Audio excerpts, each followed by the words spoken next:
Hi, this is Brian from Primal Eats, and today we're going to be doing a interesting video. You're going to actually see the difference between cooking a beef hamburger, and it's basically a 80-20 hamburger, so it's about 20% fat, which is probably your average hamburger you would buy in the store. You have our Primal Eats venison patty, and you can see just by looking at it the amount of low fat that is actually in the 100% ground venison. The fat that comes out of these as we cook them, that's fat that would be consumed into your body, as a result of the cooking process. So it's very important that you choose in meats that are low in fats and saturated fats. Okay, now we are going to begin the pan cooking process of these two burgers, and you clearly will see the difference.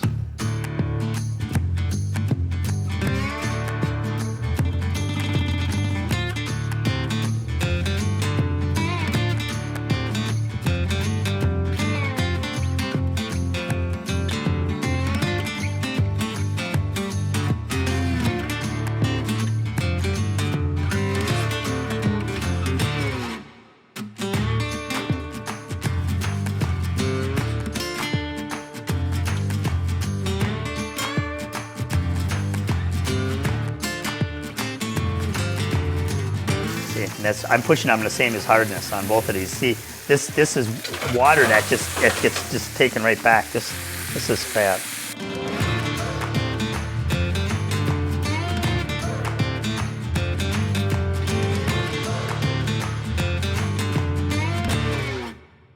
Well, that was the test. This beef burger and the venison burger both have the fat pretty much cooked out of them. You could see the significant difference in the video.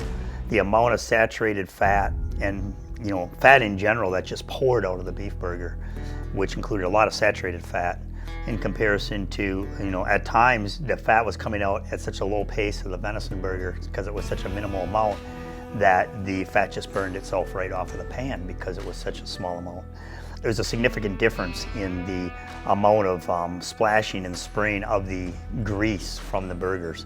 The beef burger, if you look at the area around the burner, it's just saturated with grease all over the place. A lot of the grease in the pan isn't there anymore. It's all over the stove countertop. But the venison had very, very little splashing coming out of that pan. So almost everything you see as remaining in that pan is really what was there in its entirety. So it was an amazing test. Clearly, you can see we're consuming a burger with that type of fat and saturated fat as the beef burger would create all kinds of problems with a healthy cardiovascular system.